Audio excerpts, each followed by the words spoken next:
Hi there guys, it's Omega. So I was having fun yesterday in my craft room making flowers. And these flowers, I found this method from another YouTuber and it's called Faux Fabric Flowers. And the flowers are actually made out of napkins. So I was really wanting to give it a try. I saw the other YouTuber I was watching, and hers came out so pretty. I was dying to try it.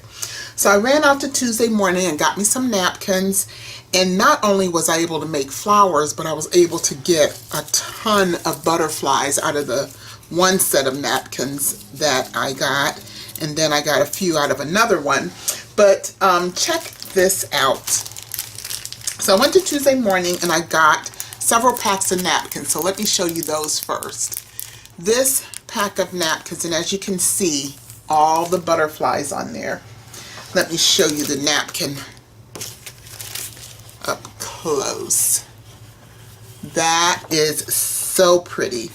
So you can see all the butterflies. I was able to cut out most of them. Some of them overlapped with something else, but I was able to cut out most of these butterflies and get the flowers still. So the way this works, well, let me show you the other napkins first.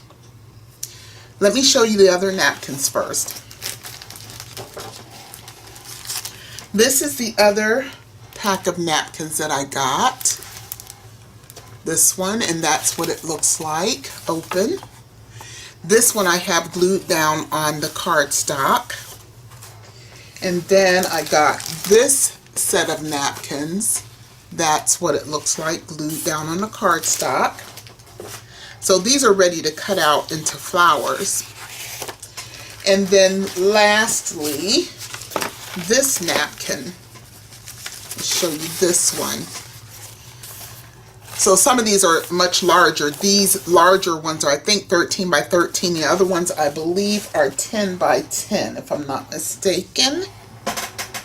But it doesn't matter the size, really, as long as you can cut out, you know, your flowers from that.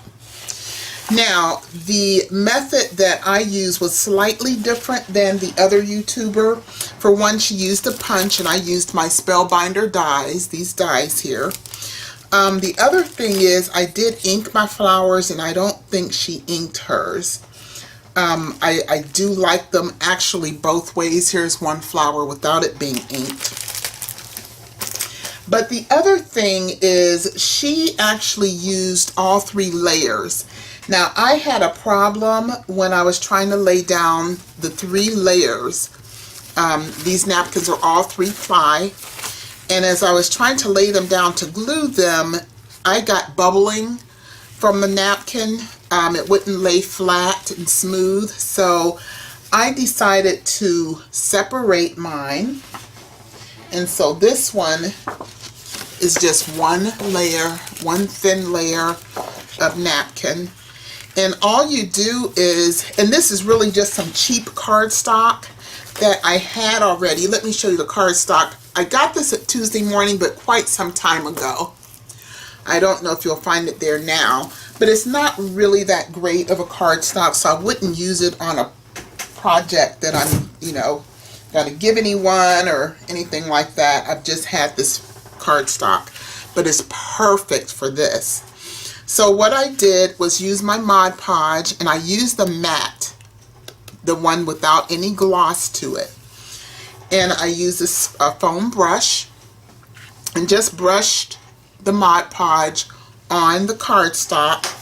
And then I just carefully took the napkin, starting from the bottom. I would lay it down and then smooth it from the bottom to the top until it was laying flat. Then you just lay it aside to dry until it's, you know, when it's dry, you can then cut it out either with your dies or a punch. Then what I did, and here's some that I already have die cut. And if you can see these close, I don't know if you can really even get the texture there, but they really look like fabric. But these are the die cuts from this set. And then this napkin, this is the napkin I used for that for this flower. And this is the flower that I use for that one. And again, I inked it. This one I inked with Wild Honey to get that effect, and then I just die cut some leaves.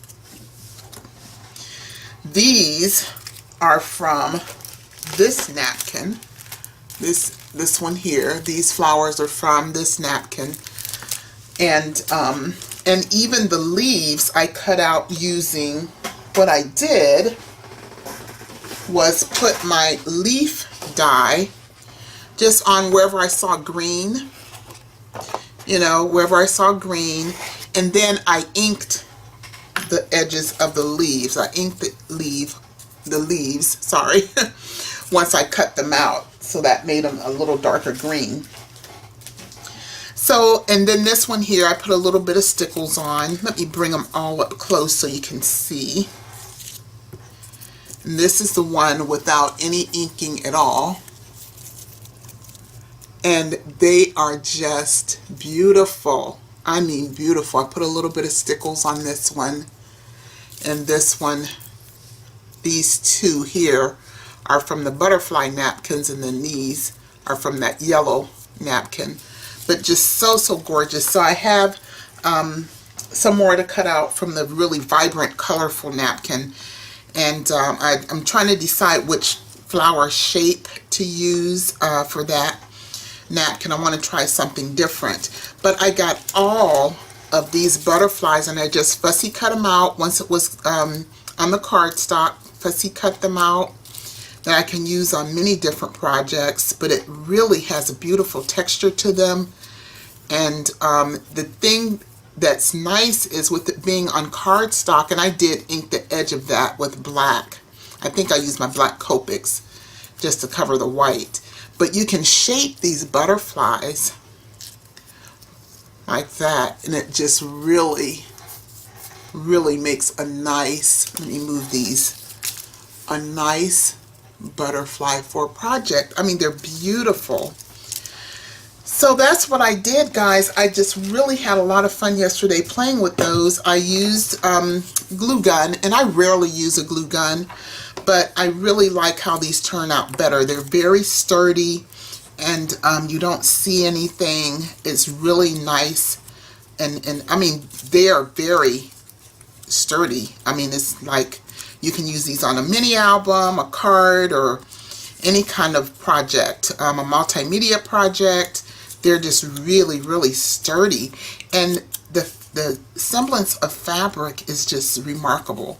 So they're called Faux Fabric Flowers, and then butterflies also. But they were so much fun to do. So I'm sure I'll be making lots of these, and just fun, and they turn out beautifully. And like I said, you can ink them or not, just depending on your the flower that you're making and on the napkins that you use. And you get so many nice effects from it. So guys, I just wanted to come on and share what I've been doing, and I just think these are so pretty. I just can't get over how neat it is to make these. But I hope you give it a try, guys. It's really a lot of fun to do. And it's really a very simple process. Probably what takes the most time is waiting for the napkin to dry on the cardstock, because you want it to be completely dry before you cut them out. And you could punch them. And the other crafter, she punched them. She did use 3-ply, but I did separate mine. That's the only difference. And then I used my dies to cut them out. And I'm thinking about trying to cut some out on my Cricut once it's dry. I'm not sure how well that will take, since once the cardstock is dry, it's not going to lay quite flat. So I wanted to try that, but I don't think it's going to stick well on a Cricut mat. So, and then I got a little bit of bubbling even on this one here, but I have plenty of area here to cut out several flowers. So that's really not a problem. Some bubbling is not a problem, but When I did it the first time, it bubbled just all over and it wasn't laying flat at all. But it's so amazing. I just love, love, love the process. So guys, I just wanted to share. Thank you for watching. I'll be back again soon with more. Talk to you later. Bye-bye.